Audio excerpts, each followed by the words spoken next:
শুভেন্দু অধিকারীর মুসলমান বিধায়কদের ছুঁড়ে ফেলার পাল্টা ঠ্যাং ভেঙে দেওয়ার হুঁশিয়ারি। বিরোধী দলনেতাকে নিশানা দেগঙ্গার তৃণমূল নেতা হুমায়ুন রেজা চৌধুরী। দেগঙ্গার চাঁপাতলা গ্রাম পঞ্চায়েতের উপপ্রধান হুমায়ুন রেজা চৌধুরী দলের নেতার বক্তব্যের পাশেই দাঁড়িয়েছেন হাড়োয়ার তৃণমূল বিধায়ক শেখ রবিউল ইসলাম।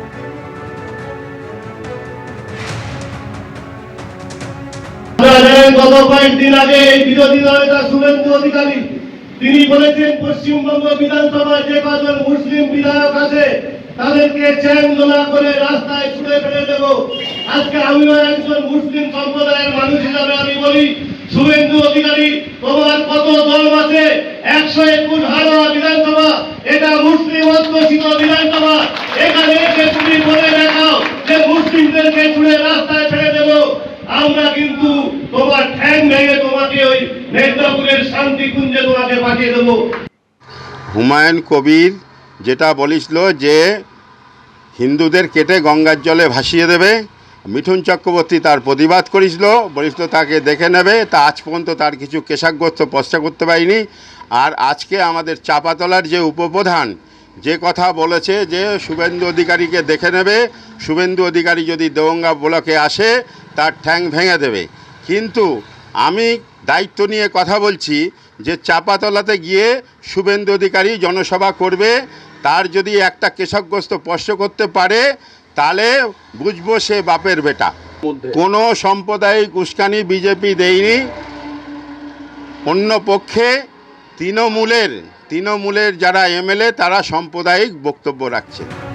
বিমান ব্যানার্জিকে, মমতা ব্যানার্জিকে হারাবো, আর ওদের দলের যে কটা মুসলমান এমএলএ জিতে আসবে, বিজেপি সরকারে আসবে, চ্যাংদোলা করে তুলে রাস্তায় ফেলবো। এই রাস্তায় ফেলবো, এই রাস্তায় ফেলবো, 10 মাস পরে এই রাস্তায় ফেলবো।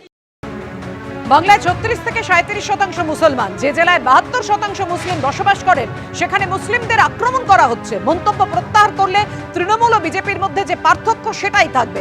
শোকজের পরেও শুভেন্দুর মন্তব্যের পাল্টা মন্তব্য নিয়ে নিজের অবস্থা নিয়ে অনড় রইলেন হুমায়ুন কবির। অবশ্যই অনুতপ্ত, কারণ একটা সম্প্রদায়কে এইভাবে বলা যায় না। এটা যেমন আমার ক্ষেত্রে প্রযোজ্য, তাহলে শুভেন্দু কি বলতে পারে? যোগী আদিত্যনাথজি কি বলতে পারে? তার আন্ডারেও তো সেখানে 18-20% মুসলমান পপুলেশন বাস করছে। সেখানেও তো অনেক সমাজবাদী পার্টির মুসলমান এমএলএ আছে।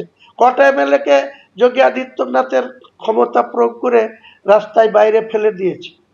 আমাদের বাংলায় যদি এমন দিন আসে যে বিজেপিকেই হিন্দুরা ক্ষমতায় আনবে, তা ভারতবর্ষের অন্যান্য জায়গার মুসলমানরা যেরকম বেঁচে আছে দুঃখ নিয়ে কষ্ট নিয়ে, আমরাও না হয় খাই থাকবো। কিন্তু মনে রাখতে হবে ভারতবর্ষের অন্যান্য রাজ্যে মুসলিমের সংখ্যা আর বাংলায় মুসলিমের সংখ্যা আধারে আধারে চলে গিয়েছে 36%, 36-37%।